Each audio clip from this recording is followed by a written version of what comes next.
Two balls and a strike to count on Taylor. Reyes fires, swinging a drive, deep left field. This is way back. Walk the walk. Rich Taylor.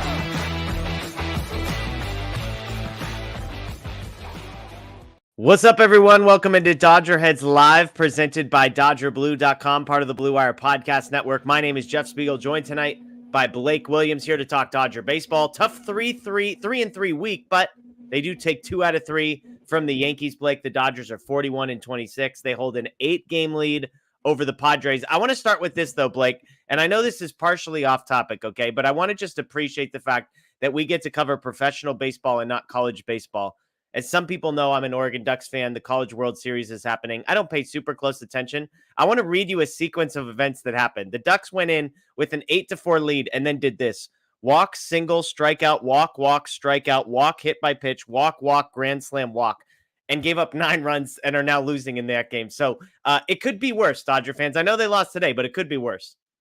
Are you sure about that based on some of the replies we get?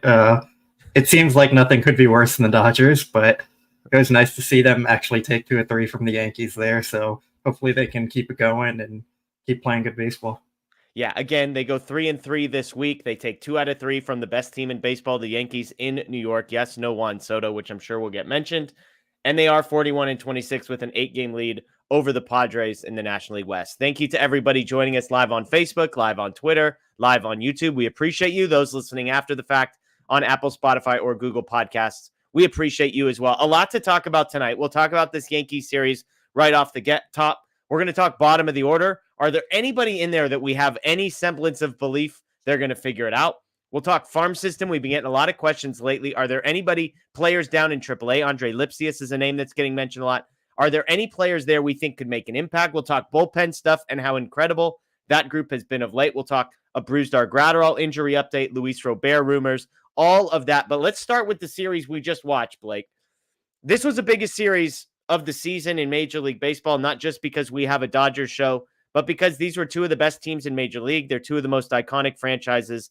And the Dodgers and Yankees don't don't play that often. So for the Dodgers to go into this one, we knew it was going to be a test, even with Juan Soto out. Game 1, 0-0 going into the 11th inning. Teoscar Hernandez, 2-run double. Yamamoto dominates. Game 2, 11-3 win for the Dodgers. A grand slam from Teoscar Hernandez, busted open. Another strong outing from Gatton Stone, and 18 base runners for the offense. Today, the Dodgers lead going into the bottom of the 6th before Glasnow gives up a 3-run home run to Trent Grisham. The Dodgers lose 6-4. As you try and step back, this game ended a couple hours ago. They took 2 out of 3 from the Yankees. What's your biggest takeaway from what we saw? That the Dodgers are still a pretty good baseball team, even if sometimes it feels like they're not a good team. I know they had pretty much a lot of struggles in May, but overall, this is a really good team, and they showed it. They matched up well against the Yankees there. A lot of people didn't want to give them a chance really coming into this series because of how they were playing, and we were talking about kind of the sky falling with everything. I think you said they were going to take 2 or 3. I said they were going to sweep, so I fell short there, but it was good to see them actually come out and play well, even if sometimes there are some struggles there with the offense, like the first game they didn't score until the 11th inning, but that was just a great pitching matchup from both sides, so you have to give some credit there. Like, it wasn't just the Dodgers offense being bad.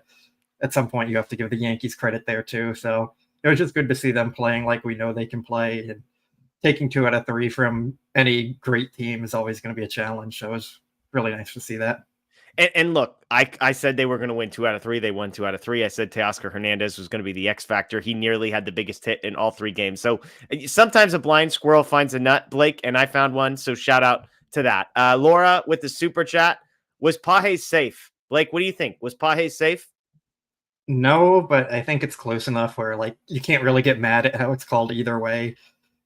Their instant replay, like when they try and zoom in, it's hilarious because it's like they have 10 pixels on the whole screen there, and you can't really tell what's going on. Like, it's 2024, get some 8K cameras or something, and they'll be, you're a $1 billion corporation, let's get some right calls there. But yeah, it was close enough where I don't think there is any need to be upset about it either way. Is Andy Pages the worst baseball player you've ever seen at sliding into bases?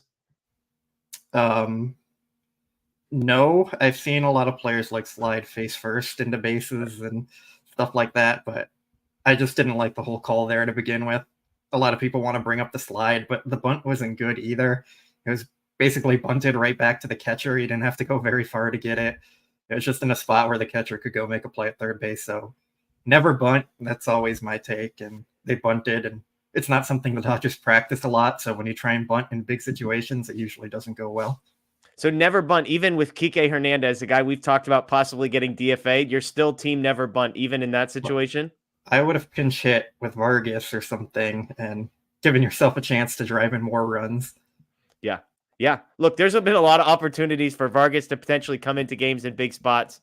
The Dodgers have, we joked, was it Chris Taylor had a bunt? I think it was like a week ago. And ironically enough, it wasn't even that great of a bunt, but it was kind of a pop-up that just happened to drop in front of the pitcher. It worked out. The Dodgers scored. So, but I'm with you. Not a big bunting fan. And if you don't trust the guy to hit, then pinch hit for him. Or if you do trust the guy to hit, let him swing away. Daniel Berry Sports, hurts seeing Boston sweep Dallas and Irving 0 for 14. Yeah, I'm with you. Look, I never want to see the Celtics win anything whatsoever. But you have any thoughts, Blake? You can't possibly care about this, right? As a lifelong Celtics fan, I am thrilled with the outcome. Do you actually like the Celtics? I mean, kinda, because I don't really care about basketball, and I have the Patriots as my football team, so, like, I don't know. You're not allowed. That's not allowed. I like the Celtics in the sense of it's fun to troll Lakers fans because I don't care about basketball. So you are a troll. That's where the fun you comes have from. a long track record of being a troll. And so, oh my God, I can't believe you just said you like the Celtics. That's brutal. That's brutal. Celtics, Patriots, Alabama, Dodgers, folks. If you want to know Blake Williams in one sentence, I just summed it up for you. And the Kings, they're terrible. The Kings. Okay, so there you go. You've got one team that nobody's going to complain about you liking. Pretty much everybody else on that list is a tough one. And I'm not saying there aren't some legitimate reasons in there, but that's a tough list, Blake. I'm going to be honest. It's a tough list. The Celtics? Just for trolling purposes. Like, I don't care about basketball. Yeah. You're a big Kyrie Irving guy, though, right? No, absolutely not. All right, let's move on. Let's talk a little bit about the bottom of the order in this series and just kind of big picture, Blake. We know that this isn't a group that inspires confidence. We know that the Dodgers need to add reinforcements. I've phrased it as they need to add one bat that we really like and one bat that we don't hate to bottom this group. As I look at the list of guys that they're sort of penciling into the, I guess, 6, 7, 8, and 9 hole when Max Muncy is out, it's a long list of players. And sort of the premise of the conversation I want to have with you is I'm looking at a list of Jason Hayward, Andy Pages, Miguel Vargas, Chris Taylor, Gavin Lux, Miguel Rojas, Kike Hernandez, and James Outman, currently in AAA, but I'm including them in this group. Of those, let's see, 8 players. If I told you that I just came back from the future and I said, Blake, of the 8 guys I just mentioned, by the time we get to September, you're not going to hate 2 of these guys. There are going to be 2 of these names that I just read where they're going to come up in a spot in October, and you're not going to hate it. You're not going to love it, but you're not going to hate it nearly as much as you do now. Who's the first guy that you would guess and say, I would predict that the player I would not hate 2 months from now, 3 months from now is who? Andy Pages, but I already don't hate him, so seems like the easy answer there. Any fear of kind of a rookie regression? We saw James Outman go through ups and downs. We've seen him kind of have bouts of inconsistency. The contact hasn't been necessarily super high quality of late, even if the box score continues to be filled up. But any fear? I mean, because Pages and Rojas are the 2 guys on this list who are actually performing. So it's not totally fair to include those guys, and yet neither of them has a track record that necessarily makes you feel supremely confident. I think that there's going to be a continuation. Yeah, I mean, I think there's always that fear there with a rookie because you don't really know what you're going to get. And one of the concerns with Pages was, like, is he going to be able to make enough contact at the major league level? And how is he going to bounce back from his shoulder surgery that he had in the offseason? So there's definite concerns there. But I think what inspires me a little bit more with him is he already went through a slump that was pretty brutal. Like, we got to the point of talking about, does he need to go back to the minor leagues or things like that? And he was able to bounce back from it and start producing again. So I think that always bodes well for a player when they can have those kind of mini comebacks in there after their slumps there. So that inspires me a little bit more with him. I think even if his batting average ends up dropping a bit more, I think he has the power eventually to kind of make up for that and even itself out a bit, because he's kind of been a singles and doubles hitter so far, and he was pretty much projected to be a home run kind of only guy. So to not see those home runs come at a consistent basis yet, I think there is more left for him to reach. So that's kind of my thought process with him. There are concerns, but every player in the bottom of the lineup on this team has concerns. So it's just kind of picking, like, which are you least concerned about? And for me, I think Paez has the ability to kind of fight through those slumps and come back from them and produce still. Yeah, I think I'm with you that he'd be on the top of my list. I just feel like we don't have a reason. Like, the tiebreaker amongst all these guys is the guy that we're actually seeing do it right now. Like, we don't have to imagine what it would look like for him to not be terrible. If you look at his StatCast stuff, barrel rate, hard hit rate are both 70th percentile or higher. All of his expected numbers, expected batting average, expected on base average, expected slugging, are about league average, which that might not sound super awesome, but when you're comparing him to the other 7 guys on this list, we would kill for league average. The issue with him is his chase rate, his whiff rate, his strikeout rate, and his walk rate are all really, really bad. And so that's where the concern is. But I think, to your point, you could project, oh, well, teams are going to adjust and therefore he's going to struggle. But I think on the same token, you could say, well, maybe he's got a little more in him. Maybe he gets a little bit more comfortable and starts to hit a little bit. So I'm with you on Paez. If I forced you to pick a second name off of this list, again, we've got Hayward, Vargas, Taylor, Lux, Rojas, Kike, and James Outman. Who would be the second guy that you would pick? I feel like I have a few ways I could go with this. Like, off the top of my head, I want to say Vargas, but he's not getting any run to make that impact. So, like, I just can't go with him until they actually show that they're going to give him a chance to play every day. Miguel Rojas has already been playing well, but they're probably going to keep him in that bench role through the season, and I just don't really see him being that kind of guy that they're going to use every day. So then it comes down to a toss-up between Lux or Hayward for me, I think. And I'm probably going to lean Lux. Wow! Yeah. Holy crap. Somebody get this. Oh man, this screen recording is going up for ages, Blake. He's buying the Gavin Lux stock. I am here for it. It's more so that I think he can be like league average like he was last year, or even like a 90 weighted runs created plus guy. And like, that's fine. I don't think it's worth moving Mookie to shortstop for him. Like, I'd still like to see them go make an upgrade. But if you told me at the end of the year Lux was hitting like 280 from this point on or something with a 320, 330 on base percentage, I wouldn't be totally shocked. Yeah. He looked good today. I mean, I think there's a lot more talent than what he's shown. It's just, my thing with Lux is I don't think he's a good fit for this team specifically, because you're moving around the defense. It's causing problems. Like, Mookie's not getting it done at shortstop, no matter what the Dodgers want to say. So I just don't think Lux really has a spot on this team long-term, or he's necessarily worth it to keep around. But I still do have some faith that the offense is going to start trending up at some point.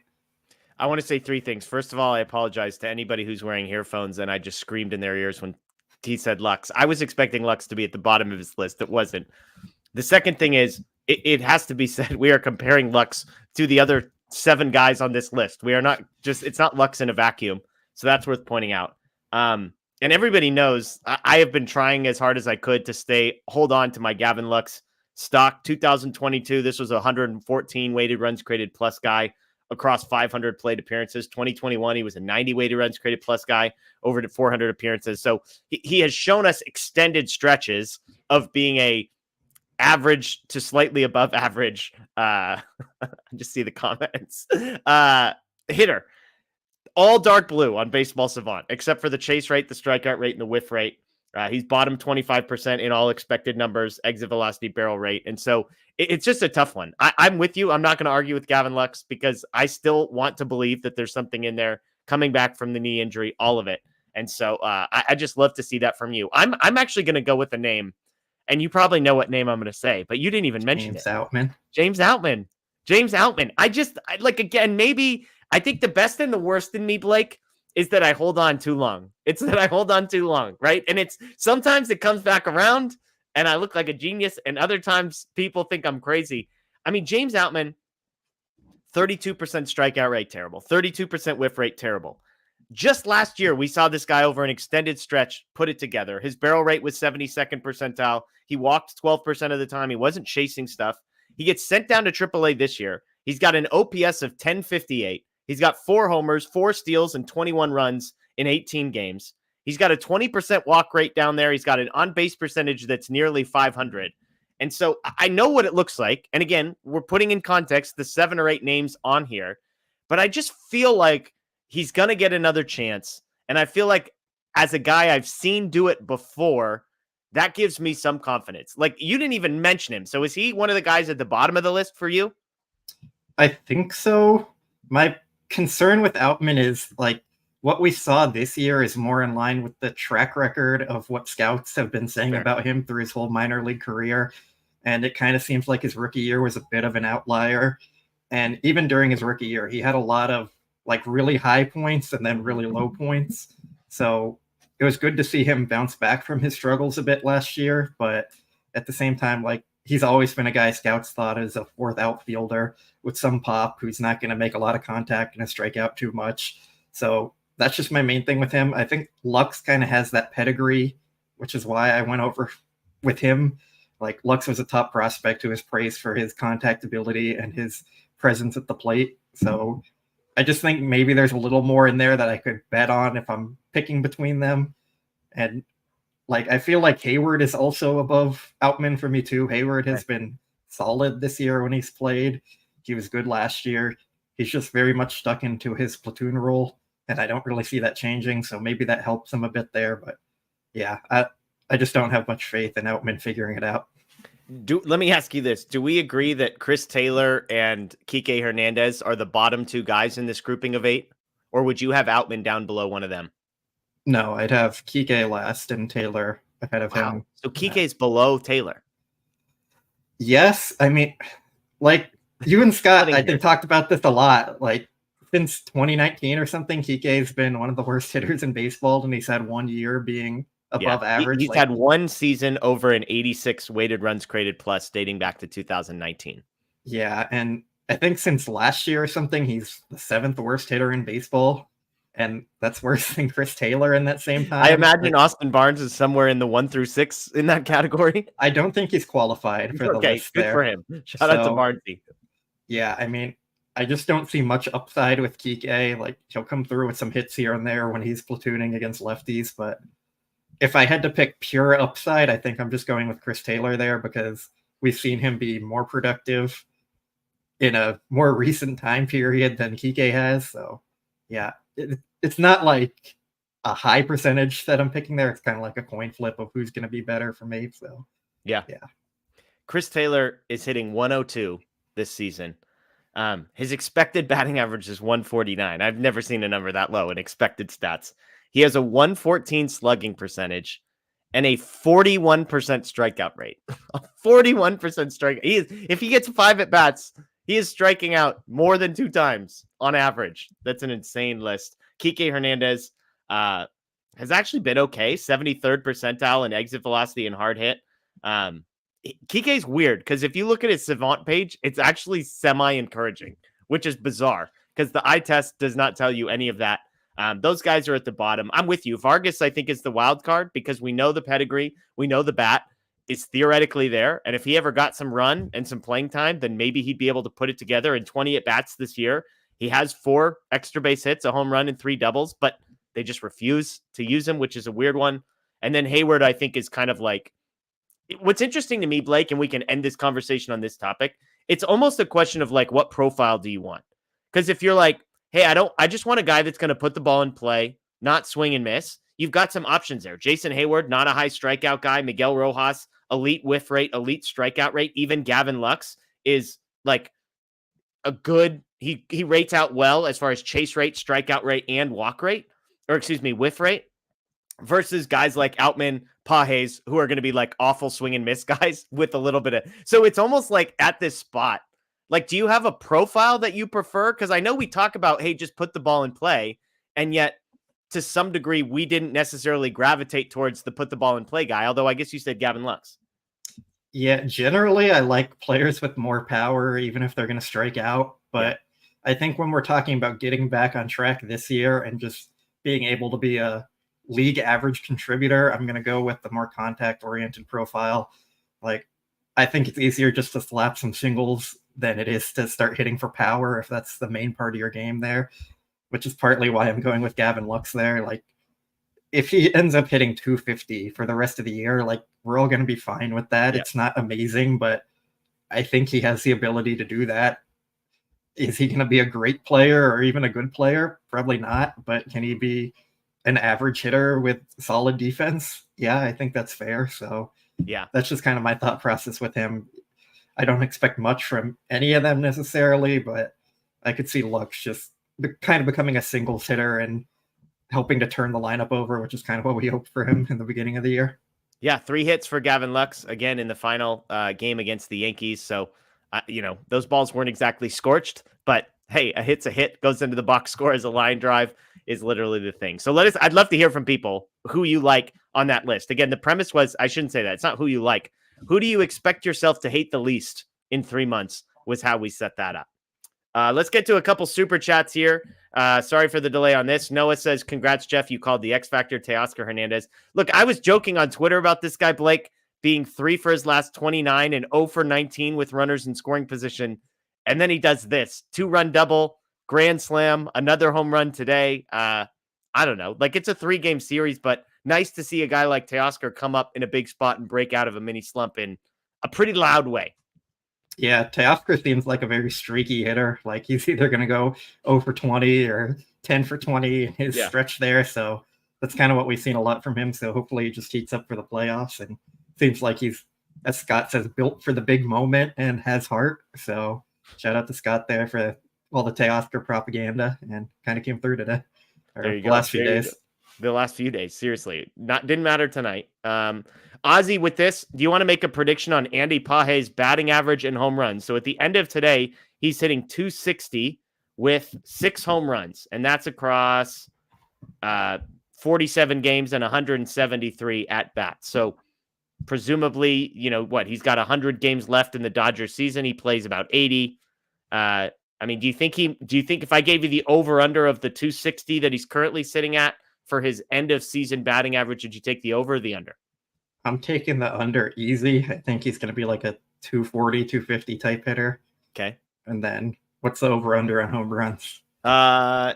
Let's go 17 and a half. That would be 12 more home runs in presumably like 70 to 80 games. I'll take the over on that one. I think the batting average drops a little and he sells out a bit for more power and starts picking it up as the shoulder gets healthier and he gets more situated. I like it. Ivan wants to know, any concern with Glasnow recently? Is he overworked? Was pitching pretty well today. I think he finished with 10 strikeouts, just middle 97 mile an hour fastball to Trent Grisham. And it's one of those, he might be very bad as a Major League Baseball player, but he's still a Major League Baseball player. I think I know the answer to this question, Blake, but I'll ask it. Any concern? I think he had 12 Ks. Okay, 12 Ks. So, yeah, I mean, the strikeout stuff was there. He just kind of made a few mistake pitches to bad hitters that took advantage of it. So, I mean, I'm not concerned about him. It was his first start on normal rest this year, which maybe played into it a little, but no real concern for me. The stuff was still good. It's just baseball happens. I mean, sometimes you make mistakes, and Kershaw's had games where he's given up 5 runs and then bounces back the next game and shuts out the opponent. So just kind of how it goes. Yeah. Obviously, one of the things that we'll keep an eye on with Glasnow is kind of the innings pitched total. I believe he is at 86 innings pitched so far. And you look at some of those season numbers, and I know there's an injury history that kind of is probably overblown based on the injury he had and kind of the way that they've been able to deal with it since. But he threw 120 innings last year. He's already at 86. Like, do you think the Dodgers are going to have to be more cautious with this guy, Blake, or keep him on the every 6 days pitching rotation and let him approach, 200 innings? I mean, when Dave was asked about it, he basically said, like, we need to start getting Glasnow on more normal rest days so he can be ready for the playoffs. And he didn't give a specific number on how many games they want him to be pitching on normal rest this season, but seems like they're not too concerned about him slowing down or overprotecting him or anything. So, I mean, I think he's just going to keep going. Noah also says Lux's 56 weighted runs created plus ranks 193rd out of 196 players with a minimum of 180 plate appearances. Noah, I'd like to say that we're probably into the 180s at least after 3 hits today. But what do you think, Blake? Yeah, I mean, Lux hasn't been good at all. Like, there's no denying that. And I don't think either of us are trying to make any case that he has been good. No. It's just about we're thinking in 2 months from now, do we see Lux maybe being average and compared to like Miguel Rojas being average or someone else in the bottom of the lineup being average at that point? So it's kind of just a toss a coin and see what happens scenario. And I'm just betting on Lux's past talent and kind of his track record of being at least average-ish. Yeah, Rojas is interesting. We didn't talk much about him, so I'll throw that throw some numbers out there. From 2021 to 2023, so over 3 full seasons, he was a 78 weighted runs created plus guy. He has 1 above average season over 100 in his entire career. That was 2020 when he had just 140 plate appearances in a shortened season. This year, that number is 123. So how sustainable is that? I'll let you decide. He has elite whiffs rate, elite strikeout rate, a very good expected batting average, 287. Everything else is below average for Rojas. So it's kind of like the Lux argument where nobody is here arguing that Miguel Rojas has not been good. He's been very good, supremely impressive compared to expectations. The argument was, the exercise was, who do we think we will trust in the future? And track record tells you, if you were betting on track record, as weird as it sounds today, Gavin Lux would give you more reason to believe that what we're seeing now is an anomaly and that the positives of Lux moving forward could be higher than the positives of Miguel Rojas moving forward. Yeah, I think that's definitely fair. And like with Miguel Rojas, I think he's really benefited from being a bench guy. So if you were to put him into a starting role, like I just don't see him sustaining that 120 elite number there. So if you're betting on one of them to play every day, I think there's a better chance Lux is going to be able to kind of get back on track than it would be for Miguel Rojas to keep up his current production. Yeah, and I was thinking about this earlier because obviously I see lots of like just bench Lux, get rid of him. And I don't know if I'm going to explain this perfectly, but I'm going to give it a try. If the Dodgers' goal is to win a World Series, and when you're talking about winning a World Series, you're far more concerned with the ceiling of your team than you are the floor of your team come postseason time. You want to give yourself the best chance to have the highest ceiling. And whether all of us are sitting here saying Gavin Lux has been terrible thus far, nobody's going to argue.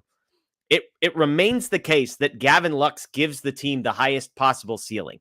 Like if you looked up and down this list and said, who is the player that is currently on this roster that if they just sort of lived up to some form of reasonable expectations, it would help the team the most, it is Gavin Lux. Because if Gavin Lux turns into the player that he was in 2022, when he was 114 weighted runs created plus player, over 500 plate appearances, that's the best version of the Dodgers. And so, yes, Miguel Rojas would make them better tomorrow, the way he is hitting versus the way Gavin Lux is hitting. But Miguel Rojas does not raise the ceiling of this team. I know the defense is better, but the gap in his expectations offensively and Lux's offensively, I think is significant enough. And so I want to make clear, I am not saying Gavin Lux hasn't been as bad as you think he has. He has been that bad. I'm just saying if I was the Dodgers and I had an 8-game lead today, and I was mostly concerned not about winning tomorrow's game as much as I am eventually winning a World Series, I would continue to throw Gavin Lux out there and cross my fingers and pray that he turns back into 2022 Gavin Lux at some point, because I think that gives you the highest possible ceiling, barring some sort of crazy trade. Do you agree with that, Blake? Somewhat. I think the offense gives you the highest ceiling, but Lux putting Mookie at shortstop is bringing the ceiling down a bit there too. But I mean, that's where we are. Like, what's the alternative? Like, I mean, that's such an easy thing to poke at, but like, what's the alternative today? Do you want Miguel Rojas at shortstop and Mookie Betts at second base? That's a lower ceiling. That's a lower ceiling baseball team than Mookie Betts at shortstop and Gavin Lux somehow figuring it out on offense. Yeah, I don't think either option's ideal, which is why they got to trade Lux and go get a shortstop. Yeah, who's the shortstop? Bo Bichette.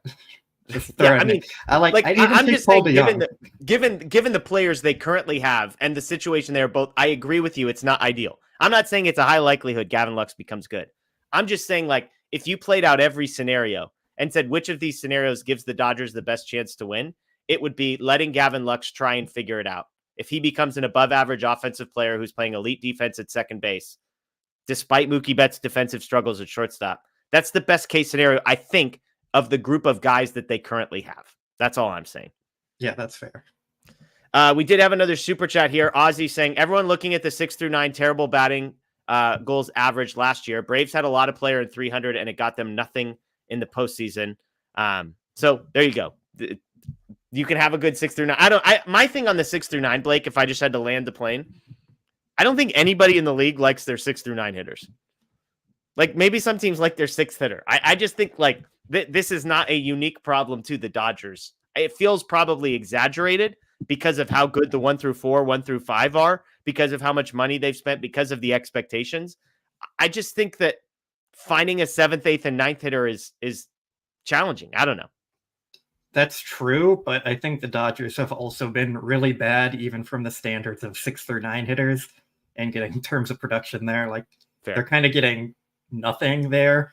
I think at one point they were ranked like 27th in the league from their 6-9 hitters and OPS or something. So it's not good, and no team's really happy with their bottom of the order, but it's been really bad. So they got to do something. Yeah, I think it was Scott that had an article on Dodger Blue, and I apologize if it was somebody else, who was talking about exactly that. It's kind of like, which teams have had the best. Here, I was going to look this up real quick. Fangraphs, you can actually look at like by different position place in the order. So Dodgers number 6 hitters are 12th in baseball. That's not surprising because when Max Muncy is healthy, they've got a good 6 hitter. Their 7 hitter is 27th in baseball in weighted runs created plus. Their 8 hitter this year is 23rd in baseball. And lastly, their 9th hitter, 15th, baby. League average from the number 9 hole, Blake. So, I mean, that's the Austin Barnes effect right there when he gets into the lineup. Not so sure. Playing pretty well.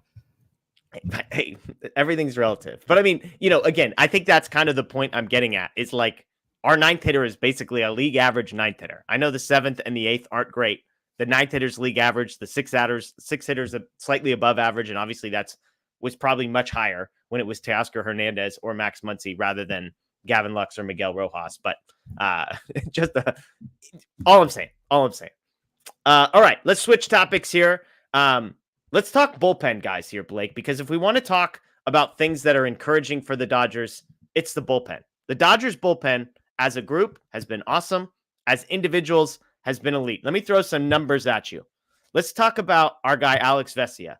Since April 11th, Blake, 1 earned run over his last 20 appearances. That's 22 and a third innings. Over that stretch, he has 33 strikeouts and just 6 hits allowed. How's this for a stat? In the entire month of May, Alex Vesia allowed 1 hit, Blake. You hate relievers. You never trust any of them. You refuse to acknowledge that there may be some modicum of confidence you can have in these guys. Do you have any confidence in Alex Vesia yet? I had some confidence in Vesia when he was struggling. We have to go back and pull those tapes. You have no confidence in any relievers. Yes, but like when we were talking about Alex Vesia when he was going through his struggles and everyone was saying to DFA him, I was saying like he's not that bad. He's had streaks of being the best reliever in baseball, and he's not this bad. So, I mean, I think you can trust Vesia enough right now at this point. I'm not going to trust him next year until he proves again that he can be an elite reliever, because that's just how I am with every reliever. But yeah, Vesia has definitely been elite, like probably one of the best relievers in baseball. And it's time to throw some respect on Vesia as a relief ace for this team. Yeah, I'm with you. Here's another one. Friend of the show, constantly defended by yours truly, Michael Grove. Can we talk about Michael Grove? 8 scoreless innings, eight consecutive scoreless innings. 13 of his last 15 appearances have been scoreless dating back to April 30th. Where are we at on Michael Grove, who got a shutdown inning with the ghost runner in game 1 of this Yankee series? Yeah, I think Grove is a really effective reliever when he's being a reliever and just pitching 1 inning and sticking to matchups that can benefit him. When you limit him against lefties and don't force him to go multiple innings, like this is a guy with a lot of talent that's able to get right-handed hitters out at a pretty high clip. And it seems like the Dodgers finally realized that. I think we talked about that quite a bit on the Yeah. show when Grove was struggling. Like, there's a lot backing up that he could be better. It's just the Dodgers need to put him in the right spots, and they've kind of started to do that now, and we're seeing the results of it. There we go. See, sometimes you hold on to your Michael Grove stock long enough, Blake, it comes all the way back around and you feel decent about it. The ERA is down around 4.5, which is not impressive until you consider where it started. Some names that you're familiar with: Blake Trinan, 11 innings pitched this year, no earned runs, 16 strikeouts compared to just 2 walks and 7 hits. Daniel Hudson, dating back to May 8th, 10 innings pitched, no earned runs, 5 hits, 1 walk, 12 strikeouts. Vesia, Hudson, Trinan, Phillips, 4 guys I have a lot of trust in right now. I mean, Hudson and Trinan, it's just like, can we just keep these, bubble wrap them? Just keep them, get them to a place where they can actually pitch at the end of the season. And I'm going to feel really good about their bullpen, Blake. Yeah, until it implodes, and then we're Yeah. all complaining about how bad their bullpen is. There you go. Blake needed to pot that the balloon was filling up. We were starting to feel good about things, Blake, and there you go. I'll throw in the positive here that this is about as good of a bullpen as you can have. Like, they have been completely locked down, and they were even doing that when they had a lot of relievers on the injured list, and they still have 2 guys on the injured list who are expected to be in key roles this year, or 3 guys with Gratterall, Brazier, and Joe Kelly. So Kyle Hurt. Yeah, we were talking about him as their best reliever at the beginning of the year. So yeah, they have a lot of talent out, and they've still been pitching incredibly well. Like, ton of credit to this group, to the coaching staff, to the front office for building this bullpen, because they've been pretty much lights out in every game they pitch. And there's some games where they have a bad outing here or there, but that's going to be every bullpen. And yeah, you can't have much more faith in a bullpen than the Dodgers have right now. Well, and I'm insulted on this next player's behalf because you've left out one of the greatest relief pitchers in Major League Baseball, Anthony Banda, who has 9 1/3 scoreless innings for the Dodgers since coming over. 6 hits, 9 strikeouts, 4 walks. I mean, the disrespect on this man's name, Blake. 9 1/3 scoreless. Is that not good enough for you? I think when they acquired him, I was one of the few people hyping him up a little bit. I'm pretty sure I wrote the article for that one and said there's some upside in there. All right. He was a top prospect for quite a while there. I think he was with the Rays and the Guardians, and just kept bouncing around a bit. And seems like now he's kind of controlled his walks a bit more, and he has the strikeout stuff with a hard fastball and a good slider from a lefty. So there's upside there, and he's showing it off. And like, we might be getting to the point where they're going to have too many good relievers. Yeah. It's hard to say that because there's always going to be injuries and stuff that come up, but their bullpen is really deep with a lot of good arms. And even Johan hasn't been. Yeah, he's next on my list. Yeah, like, it's not great, but for a middle reliever you got for free, that his first game out, like, he looked just awful. Like, yeah, I mean, you can't expect much more from him, and he's been doing pretty well. Yeah, look, to be clear, none of us think Banda is the greatest reliever or even elite. I'm just saying 9 1/3 scoreless. Like, if we're talking about the 7th best reliever in your bullpen, that's pretty good. And I mean, the way Ryan Brazier looked earlier was not super encouraging. Joe Kelly's a roller coaster. You don't know what health-wise some of these guys are going to be. So Banda's been nice. Ramirez was the last guy. I know he gave up the home run to Aaron Judge, but prior to that, his previous 8 innings had all been scoreless, 4 hits, 1 walk, and just 5 strikeouts. And 5 strikeouts. He was in a stretch of 4 of 25 hitters reaching base against him. He gives up the Judge home run, but ends up getting 2 innings today. He's intriguing. I'll say that. I mean, like, look, they're finding these guys off the scrap heap and turning them into guys that I'm saying, 8 consecutive scoreless innings for Johan, 9 1/3 scoreless for Banda. Like, Banda and Johan, are either of those guys that you think, like, legitimately could be on a playoff roster, but without, like, some catastrophic string of injuries? I think Banda has the better chance of that. And Johan has looked really good so far. I like the stuff, but Banda being a lefty and also having elite stuff, I think it just gives the edge to him. They have a lot of righties in their bullpen already, but I feel like anytime the Dodgers target some reliever off the waiver wire, or just however they can get them, like, you have to take note of them, because they've been really good at finding these guys. But most people probably didn't think Evan Phillips was going to become a good reliever the first year they acquired him, and he ended up sneaking his way onto the postseason roster, and he looked good in his playoff appearance. And then the next year he was their best reliever and then took over as the closer. So Yeah, the Dodgers just have a knack for finding guys off the bullpen waiver wire and figuring this out and getting good relievers out of nothing. So I don't think you can totally rule out any of these guys becoming key contributors in their bullpen until they're not. Yeah. Banda and Ramirez, one thing to keep in mind, neither of them have options. So as guys start to get healthy, the Dodgers may have to navigate some things. I mean, a guy like Grove, who's been really, really good, but who has options, like, is it possible that they just have to play the numbers game at some point? So something to keep an eye on, but encouraging stuff from both of those guys. Speaking of bullpen, let's do a quick injury update here. We got an encouraging update on Brusdar Graterol. Bill Plunkett tweeting that he has progressed enough to where they will be scheduling a bullpen for him at Camelback Ranch this week. This on the heels of being told earlier this week that he's a long ways off. So, I mean, look, throwing one bullpen at Camelback Ranch does not mean anything is imminent, but this is the first positive update we've gotten about Brusdar Graterol in like 4 months. So hard not to be excited about it. Yeah, I think one of the last times we were talking about Brusdar was, is he going to be out for the season, that's kind of the place we were in with him, because every time he kept kind of moving closer to coming back, it was, oh, he had a setback and this is going on and he's not actually doing this. He wasn't even throwing pretty recently. So yeah, it's definitely some good progress. And if they get him back in their bullpen, like, we're just talking about the greatest bullpen in baseball by far, like not even close. So what's happened to you tonight, Blake? There's optimism about Gavin Lux. Now there's optimism about the bullpen. I mean, like, this is a new Blake. My optimism about Gavin Lux was, these are your options. You have to pick one. And my optimism about the bullpen is they're performing well right now, and that's all you can kind of predict from relievers. So I'm not going to bet on them being great next year or anything, but from what we're seeing right now, I can project that for another few months.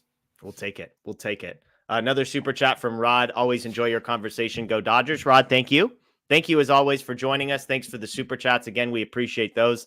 And thanks to everybody that's on Facebook, on Twitter, on YouTube, watching us live every Sunday night. We appreciate. We got Boston Blake and positive Blake. I'm not sure those two things even out. I'm not going to recover from the Boston Celtics thing, but the positivity is you're gaining some of that ground back, Blake. So I'll give you that. Someone asked earlier if I like the Clippers, and I like them in the sense of trolling the Lakers too. So yeah, it's just, there you go. I don't care about basketball, so it's just, someone also asked where Tom Brady jersey was, and it's a Mac Jones jersey that Blake has. So I have a Tom Brady jersey. Yeah, Mac is the one that's formerly prominently displayed. So, and I've got a Brady picture hanging up right here. There you go, watching over you. I love that. Let's take a pause real quick and talk about our sponsor. You've heard us mentioning them, SoRare MLB. SoRare MLB is a digital card collectible game in which you compete against other players in a fantasy baseball style game. Blake and I have both gotten into this. Blake, it was a tough week for my guys. Did not succeed, did not finish well in any of them. 5,000th place out of 10,000. So 50th percentile. This is in the common competition. Looking across my team, did not start Teoscar Hernandez. That was a mistake. He would have helped my team tonight. Shohei Ohtani did all right, 25 points. Glass now 29 points, but just a disappointing week for the janitor. How did Jedi Blake do this week? Wasn't a great week either. I finished an all-star 1,700 out of 10,000, so not great. And the limited all-star, I got 900th of 2,000. Yeah, 4,000 out of 5,000 in this one, 750 out of 1,000. Yeah, was not a good week. In all fairness, my team has Juan Soto and Corey Seager. Both are injured, so yeah, I need them to get healthy, and then I can start winning some more. I'm looking at putting my team together for this competition. These competitions start Monday through Thursday and then Friday through Sunday. It is totally free to sign up. If you go to the link below, you can get all the details on how to sign up. Again, it is totally free. We've got Yamamoto expected to pitch at some point this week, I think, right? Or would he? Yeah, Thursday, he's probably? pitching the final game of the Rangers series, which I think is Thursday. Okay, so we've got him. I'm going to throw Teoscar. Teoscar's earned a spot in my lineup for this week in the common competition. So we'll see. We'll see if the Dodgers can help me. Ohtani's a mainstay. We're going to stick with Ohtani through thick and thin on that one. So stay tuned. Next week, we're going to start talking about some of the promotions that SoRare has got going. They've got an MLB All-Star Experience giveaway for new users. So again, go ahead, sign up at the link below and stay tuned for details on that. One last segment here, Blake, before we go and take some questions. I want to talk minor league reinforcements. This is a question that we get a lot on this show. Here we go. We do have a super chat here from Michael. Jeffrey, how come you don't have an Ewok in the background? Sometimes my children sit like in that chair and they're pretty much Ewoks. My 3-year-old basically qualifies, I think. But yeah, that's all I got. Yeah, I just started that one with a super chat just so you could answer that one. Oh, good. Perfect. You're clearly lacking in the Ewok department here. That's true. That's true. That's hilarious. It showed up in mine as a super chat because you'd started. I love it. I watched Dune 2. Have you seen Dune 2, Blake? You a Dune fan? I have not. I fell asleep during Dune 1, so I haven't even watched the full one of that, but I do want to watch it at some point. I was just really tired while I was watching it, and I haven't got back around to it. So. It's really good. Dune 1 is really good. Dune 2 is really good. I almost texted you to make a Star Wars joke because anytime I see anything sci-fi, I'm just like, hey, where do the worms show up? Or when does Paul Atreides become Darth Vader? I'm confused about the storyline, but I spared you that. So anyways, back to Dodgers talk. We begin lots of questions about some guys down in the minor league system, Blake, and I wanted to hit these really quick. There's 3 names at Oklahoma City that I think are worth mentioning. And then we can talk through if you think any of these guys have a chance to be difference makers at the major league level. Andre Lipsius is the most popular name, and it's pretty unsurprising as to why that is. In 59 games this season, he has hit 17 home runs. He's got an on-base OPS of 1013. This is a guy whose career high was 12 home runs. He had hit 12 home runs in each of the last 3 seasons across 116, 134, and 104 games. He's a career 800 OPS guy. Did I mention he has 17 home runs in 59 games this year? Defensive versatility, first base, second base, third base. Another Friedman fleece job acquired from Detroit for cash considerations. I love that like Detroit is trading guys like this away. That team sucks, and they're trading guys like this away. So Lipsius is one. Ryan Ward is the second on this list, 26-year-old outfielder. Was eligible for the Rule 5 draft, was not selected this year. A left-handed guy who can play right field and left field. He's got 16 home runs in 39 games with a 991 OPS. And then last on this list is Trey Sweeney. 792 is the OPS, but he does have 10 home runs, and he does play shortstop, although the defense isn't necessarily, I wouldn't say his calling card. It might be passable, or it might be equivalent to Mookie Betts. I'm not sure. So Lipsius is obviously the biggest name there, but take this wherever you want. Any of those 3 names interesting to you? I think Lipsius is the interesting one in the sense that he can play multiple positions, kind of. Like, he can play defense like Michael Busch could play defense, kind of thing. Like, he has experience at all those spots, but you don't necessarily want him there. And the upside is definitely there with the bat, but I think with all these guys, which is going to be a common theme here, like, hitting in AAA there in the PCL is like hitting in Coors, but worse somehow. Yeah. So all their stats are going to be inflated. Like, they're not going to come up and necessarily tear up the league. Sure. So I think the Dodgers know that, and that's why you haven't seen them giving some of these guys a chance. And at the same time, like, they're not going to get rid of Chris Taylor yet. They're not getting rid of Kike yet. We've talked about that a lot. So there's not really space on the roster. I mean, maybe you send Miguel Vargas down, but we've already seen him contributing at the major league level, and we don't know what the other guys are going to do if they call them up. So I would like to see Lipsius get a chance, but you also have to consider this is a guy who was DFA'd and no one wanted him, and the Dodgers traded cash for him. Like, insane. Ryan Ward's been like a career minor leaguer with probably like no scouts who said anything that necessarily good about him. So a lot of these guys that are doing well in AAA, they're just kind of like quadruple A type players where they're good enough for AAA, never going to do much at the major league level. And I'm not necessarily saying all these guys are that type of player, but you see that a lot more often than you see guys performing well in AAA and then coming up and actually performing well at the major league level. So you always have to take these AAA stats with a grain of salt. But I think Lipsius is earning at least a look at some point here. The problem with all of these guys is finding the roster spot. Like, it's clear Pages was ahead of them on the pecking order. Vargas is ahead of them on the pecking order. I think you can make the case James Outman might still be ahead of them on the pecking order as far as who gets the next chance, especially with what he's done. Lipsius, I will say, like, he got 38 plate appearances at the major league level last year and hit 286 with a home run. So like, I know that's a terrible small sample size, but like think about all of the Dodger guys a la Miguel Vargas who had a sample size and didn't hit. So, I mean, he didn't like go 0 for a million. So he's got that going for him. I think it's just the tricky part is going to be finding a roster spot and where they use him. To your point, yes, he can technically play third base and can technically play second base. The problem is Max Muncy is theoretically trending in the direction of coming back at some point soon. And so his best chance of actually getting time at a position like third base is probably right now, and he's not getting it. Ward, I'm with you, feels like a quad A guy. It doesn't feel like the situation is going to get desperate enough or the roster spots are going to open up to even give him a look unless they decide to cut bait with Kike Hernandez or Chris Taylor or maybe even both of them. And then Sweeney. I mean, what about Sweeney? We're talking about Mookie Betts. Like if Gavin Lux is terrible for another month, like do you think there's any chance they would call Sweeney up just to move Mookie Betts over and see what he does? No chance. I don't think so. He was really bad for most of May, and then he went on a little hot stretch there, but the bat's not ready, and I don't think they view him as an everyday type player. When they acquired him, they started working him around at other positions in spring training, and I think that's kind of their outlook for him long-term, like a possible bench guy who can move around, and there's just not a whole lot of starting caliber upside there necessarily, unless it's like a league average type player. So a bench bat with a little pop is kind of what he projects as long-term, but I just don't think he's ready right now.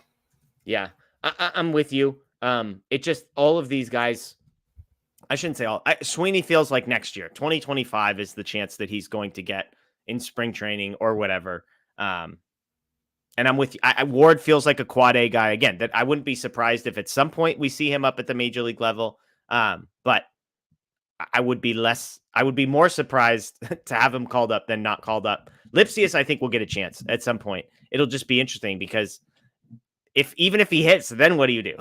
Like if he can only play second base and third base, it just forces some interesting, hard conversations, I think, for the Dodgers, which at this point isn't a bad thing. One other thing I want to get to before we do questions. There was a report from Bob Nightingale about Luis Robert and the White Sox. The report being that the White Sox are expecting to get a bigger haul for Luis Robert than Juan Soto netted. Now, when I first read this, I was like, well, the Padres got fleeced by the Yankees. Like, I didn't really think a whole lot of what the Yankees had to give up. Michael King is a nice piece, but like, he's a free agent after next season, so there's not a ton of team control. The rest of those guys didn't feel like huge deals. So I was like, I don't know if this is his biggest story. And then I reread the tweet and it was like, no, they want more than the Padres gave up to get Juan Soto from the Nationals. I looked at that list and what they gave up, and that to me, Blake, is the insane part. If they're looking to get more of than CJ Abrams and Mackenzie Gore and Robert Hassel. Abrams was a top 10 guy heading into the season. He was traded in all of Major League Baseball. Hassel was 21st at the time of the trade. James Wood was 88th at the time of the trade. Mackenzie Gore was a top 5 system prospect, plus their 14th best prospect, and Luke Voigt. That's what the Padres had to give up to get Robert. If the White Sox even are 10% real with that comment, that's insane to me. Genuinely insane. Yeah, there's no chance. I think if they ask for that, they're going to get laughed at, and the other GM's going to hang up and say, call us back if you want to be realistic about this, or enjoy staying in last place and keeping him on the IL for most of your season. So, yeah, they need to get realistic with this. I mean, every team's going to ask for a high amount when trade discussions start, and I think that's probably what we're getting here a bit. Like, you're not going to go out and say, yeah, I want your number 5 and number 7 prospect. You're going to say, hey, give me this, this, this, and this. And then you start actually negotiating. So they're not going to get anything close to that package. Like CJ Abrams is a superstar now, and James Wood is a top 5 prospect. And I think Hassel's fallen off a bit here, but Mackenzie Gore's pitching well. Like that's an insane package for anyone not named Juan Soto or Shohei Ohtani. So yeah, there's no chance they're getting anything near that. Yeah, and it's, look, you might as well ask, to your point, and I know, people are going to say the Dodgers always get taxed for having a good farm system and that kind of a thing. This is an outrageous situation. And when you consider that, by the way, Luis Robert is like not even in the same stratosphere as Juan Soto, who's one of the greatest hitters of all time already and on pace to be like a surefire Hall of Famer. And we're talking about a guy in Luis Robert who I think at one point in his career has played over 100 games and has been good when he's healthy. But even this season, I think he missed like the first 2 months of the season. That's wild. That's wild. Like, it would be to think that this conversation's even happening. I know Robert has about the same amount of team control as Soto did, but putting those two guys in the same sentence is one thing. I mean, just on the Robert piece, I can't remember. I know we've had lots of conversations about Robert. Is he a guy you're interested in or not necessarily? Cost dependent. I think I'm interested in him.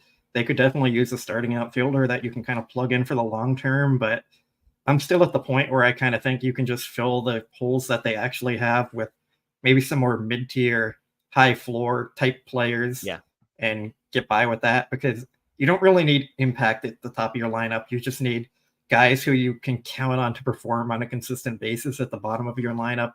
So I'd love to add him to the mix, but I think you could get by with, I know Tommy Pham's the name we always mention, but that's just because like he's the obvious trade candidate.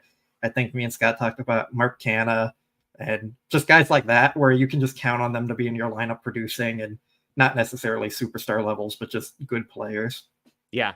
Yeah. And look, having an outfielder, we've talked about the Dodgers don't have a glut of outfielders coming up through the system. Teoscar Hernandez is on a 1-year contract. We just talked about how much we trust Miguel Vargas, Andy Pages, James Outman, those types of players. And so that's the one thing that's nice about trading for a corner outfielder, is that that's going to be a need now. It's going to be a need in the offseason. It's going to be a need for the foreseeable future. Even if Teoscar comes back, you need another corner outfielder. And even then, you're still banking on Pages or Outman being able to figure it out offensively and be productive while also manning center field. And so I think that's the appeal of a guy like Robert. But I just think I'm with you. I would be aiming almost more for a high floor guy that you can feel pretty confident in, rather than sort of a guy who could be a superstar when he's healthy, but also could miss 100 games a season and never be available in the moments when you need him. So let's close out. Let's get to some questions. Go ahead. Finish that off. Injury concerns have never turned the Dodgers away from acquiring a player. Sure. Like, they always try and buy low on those guys. So I think he could be a little more intriguing to them. Yeah, I think that's a good point. And I always argued in favor of, and I always use Rich Hill as the argument here. Like, for the Dodgers on pitching side, it was quality over quantity. The Dodgers didn't need a 32 start a year guy. They needed somebody that when they were actually available, they were very, very good. And that was Rich Hill. He would only pitch like 14 to 16 times a year, but the ERA would start with a 2 and you felt good about it. Clayton Kershaw fell into this bucket for a long time and still might. Who knows? But I think on the position player side, I probably have a slightly different approach than I do to the pitching side. But that's what I've got. Let's see. Questions here. David says, schedule looks favorable the next couple weeks. Think it's a good time to give our farm system players a little run in the majors. Look, David, the problem is you've got to send guys down or DFA or injured list or something with these guys. So there aren't just free spots. Some people in the chat also mentioned that they don't have 40-man roster spots either. So I think all the guys we mentioned, Sweeney, Ward, and Lipsius, would all need to be added to the 40-man roster as well. Or is Lipsius already on the 40-man? No, I think all of them need to be on it. I'm pretty sure he was DFA'd. Yeah. So there you go. There you go. I mean, do you like anything you would add to that? No, I mean, I would love to see Miguel Vargas get a run if we're going to count him, but I just don't see any of them getting a run. Like, the Dodgers are going to use this opportunity of a weaker schedule to run away with the division a little more and try and build up a lead there. So, yeah, I just don't see it. Michael, are you going to make a video of Dodgers realistic trade options? We will. If you've been following, kind of take a look at the MLB standings, you'll notice that the number of teams who are obvious sellers is very, very small. It's basically the White Sox at this moment. The Marlins.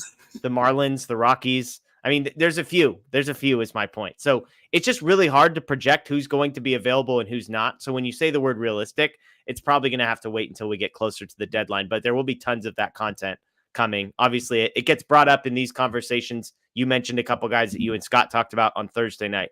And so the video will come. We just got to wait a little bit. Matthew wants to know, do you think the Dodgers re-sign Teoscar? What do you think, Blake? I'm going to say yes, because I think he'll get the qualifying offer, and I'm guessing he'll end up accepting that just because teams are always hesitant to sign those guys with the qualifying offers. So, and if he doesn't accept it, I think the Dodgers could get him back at like 125 or something like that around there. So I think there's a pretty good shot he's back, especially with how well he's fitting in, how well he's produced, and looking ahead at the Dodgers' needs in the outfield. So yeah, I'll say he's back. I agree. Qualifying offer, I think, is a big deal there. Noisy Ninja, could Vargas's defense be what's keeping the Dodgers from using him more? It has not been great when we've seen him out there, Blake. Do you think that's the reason we haven't seen much? I don't, because when the Dodgers called him up, Dave Roberts was asked about how much he's going to actually play, and he basically said, we didn't call him up to supplant any of our starters or any of the roles we have. I think it was just something where they needed a hitter. He was on the 40-man roster. He was playing well and kind of deserved the chance there, so they called him up to raise the floor of the bench, is what Scott said about him. So I think I definitely agree with that, and I would like to see them give him more time. I think I'm pretty clear about that one, but yeah, I don't think the defense is necessarily the reason. I don't think Chris Taylor should ever be playing ahead of Miguel Vargas. I think you could make a case. Kike Hernandez is at least playing infield, so he's got that going for him, and Vargas is just going to be an outfielder. But Chris Taylor should never be playing ahead of Miguel Vargas, as far as I'm concerned. Cassie wants to know, is Corey Seager going to get a standing ovation and a video tribute like Bellinger did? He better. Yeah. If we don't, like, running the whole Dodger production team out of the house and making sure all the fans give him one. He won the Dodgers a World Series. Everyone should still love Corey Seager. Yeah. I'm with you. TQT, will there be a 6-man rotation when Bobby Miller comes back, or do we stick with a 5-man rotation and shoot Paxton to the moon? How does one have a 1-to-1 strikeout to walk ratio? Blake, this is your guy. Big Maple, defend him. I think they're going to go to the 6-man rotation. Dave Roberts, like, the more he's been asked about it, the more he kind of like leans into being open about it. So I don't think they fully decided yet, but I think they're going to go with the 6-man rotation because I think they have like 2.5 weeks stretch here coming up with no off day. So they're going to use the 6-man rotation in some form, whether it's bullpen game or having 6 actual starters. And having 6 actual starters right now, like they're gonna, it just makes sense there. With the Paxton having a 1-to-1 strikeout ratio, I'm not sure if we were talking about this the other day in our group chat. Like, I feel like some of these Dodger reclamation projects are coming into the Dodgers and somehow getting worse. Like, Lance Lynn regressed with his home run rate when he came to the Dodgers. Noah Syndergaard went from league average to completely terrible. Paxton lost all his ability to strike out hitters. So I'm not sure what's going on with their starting pitcher projects, but at least they have the bullpen stuff figured out. Paxton, to be fair, was not very good after the All-Star break last season. So he kind of is replicating a version that we last saw of him, although he was very good prior to that. So I don't think it's a totally moot point. But yes, I think they go to a 6-man rotation. I don't think they're ready to send Paxton to the moon. Michael, which catcher gets traded at the deadline? Cartaya, Rushing, Austin Barnes? Who you got, Blake? Theron Lorenzo? I'm going to go Lorenzo. Wow. Some people like him a lot.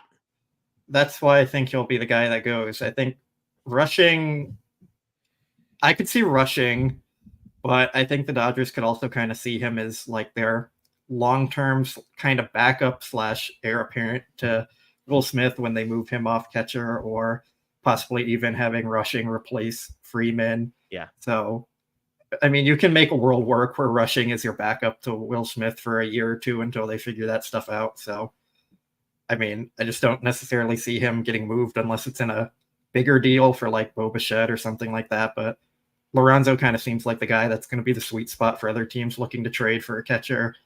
And Diego Cartaya does not have much value anymore. Like, no one's going to really want him unless it's a throw-in. So that's just how I see it. Yeah, I mean, the one reason I would almost say maybe they trade Rushing is just because of the age. He's, 23 plus, whereas Lorenzo's, 21-ish. And so from how many years down the road are we projecting these guys? Maybe the Lorenzo timeline makes more sense for the Dodgers than the Rushing timeline. Although I guess both guys have the same Rule 5 draft, so they've both got to be added to the 40-man at the same time. So interesting stuff. Cartaya, of course, is already on the 40-man. So maybe I would go Cartaya, and maybe at some point they just say, we're going to cut our losses, open up the 40-man roster spot. But Who knows? Okay, let's get to a couple more. Eric, do you buy into the national narrative that broadcasts have been pushing that the Yankees are better than the Dodgers when fully healthy? So Muncy, Kershaw, Bobby Miller, Juan Soto, Garrett Cole, all of those guys are healthy. Do you think the Yankees are better than the Dodgers? I think it's a toss-up. I mean, they're both really good teams with great lineups and really good starting pitching and good bullpens. So I don't know if one really has the advantage over the other, but with the national media stuff, you're going to have to remember there's always the East Coast bias, and like there's more Yankee fans than Dodger fans in general. So they're going to try and push that a little more. And yeah, I mean, wow, Boston Blake pushing the East Coast bias. I like that. I like that he's fighting back against the man. I mean, it's just the truth there. I think a former Yankee was calling the game today, and like you didn't have a former Dodger there calling the game. Yeah. Look, the Yankees, if Cole comes back, if Heel pitches the way that he's been pitching, and obviously Soto and Judge are like literally first and second in all of Major League Baseball in wins above replacement, the Yankees have a better bullpen than the Dodgers up until this point. I mean, it's hard to argue convincingly for the Dodgers. I think the best case is they're pretty much even. But as far as how these teams have performed thus far, I think both teams could make a case. Vincent wants to know, any chance Cody Bellinger gets traded to the Dodgers? This is actually one me and Scott have kind of been kicking around a bit because the Cubs are falling out of it. Dodgers need an outfielder, and Friedman loves to go back and trade for his former guys that he had. Like, I don't know. I wouldn't rule it out. Maybe a deadline of Kenley and Bellinger. Oh, gosh, just turn back the clock time, baby. Dave wants to know, any chance we can pry Matt Moore or Carlos Estevez for the Angels? Look, I'll keep saying this on this show. The Angels are never going to trade with the Dodgers. I'm just convinced that it will literally never happen as long as Artie Moreno is running things over there. You disagree at all, Blake? I tend to agree unless he just says, like, go handle it. Perry Manassian, their GM there. But yeah, I have a hard time seeing it. The last trade they had was the Jock Stripling, Pajes, Taylor Ward, and Rengifo deal that got nixed. So shout out Artie. Let's get two more questions here. Jason, with the current iteration of third base shortstop when Muncy returns, does the current BP have enough swing and miss to make a long run in the postseason? I mean, I think so. We just talked about how great their bullpen has been this entire time. So yeah, I mean, if we're talking about the defense part of it, Muncy might be the best defensive third base on their roster right now. So Mookie still concerns me. I'm hoping they get a shortstop. That might be the biggest need on my Dodger wish list, but I think the bullpen's good enough. Yeah, absolutely. Last one. Aaron wants to know, Blake, are you willing to apologize to Los Angeles fans for your Celtics comments and Patriots fandom in order to repent? No. Yeah, there was a 0%. He just became more of a Celtics fan after reading this message and more of a Patriots fan. I was like 50-50 Celtics Clippers, and now I'm more like 70 Celtics and 30 Clippers. He's pre-ordering a Peyton Pritchard jersey as we speak, actually. He's just currently looking one up on Alibaba. Just the disrespect to the University of Oregon legend, Peyton Pritchard. Jeez Louise. So, I thought I had a food question for you, but I'm blanking on it now. Oh, were you the one that was texting about the Kit Kats?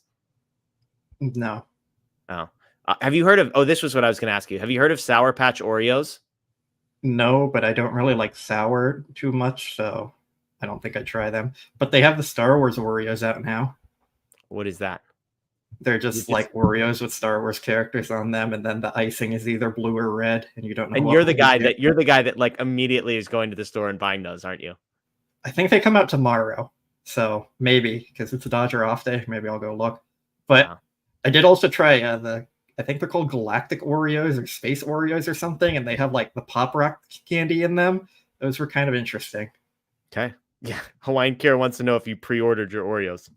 I did not, because Oreo wanted like $15 for shipping for like the $4 box of Oreos. The answer here is Blake definitely looked into it. I did look, because like if I didn't have to go to the store and I could just get them delivered, that would have been cool. But no, I wasn't paying $15 shipping for a $4 box of Oreos. Noah wants to know why I'm not wearing a hat. Noah, it's because once every 3 or 4 months I get a haircut, and we're currently in the stretch of time in which I have a haircut and it looks decent. And so we're going to enjoy those days. until the hair grows out and you just throw a hat on to cover everything else up. So there we go. When are you getting your haircut? Oh, wow. Big one. Good one here. Good one here, Blake. All right. Well, hey, everybody, we appreciate you joining us again on Dodger Heads Live. Over 1,000 people on Facebook, YouTube, and Twitter combined. So thank you. Thank you. Thank you. We greatly appreciate that. That is Blake Williams. You can check out his stuff over on DodgerBlue.com along with Scott Gearman, Matthew Moreno, who's back in the mix, Matt Borelli, all that kind of stuff. Of course, you can follow him at by Blake Williams on Twitter. Again, check out SoRare MLB in the link below if you have not joined. Dodgers take 2 out of 3 from the best team in baseball on the road. They have an 8-game lead in the division. Life is good for the Los Angeles Dodgers. Enjoy the rest of your night. As always, go Dodgers.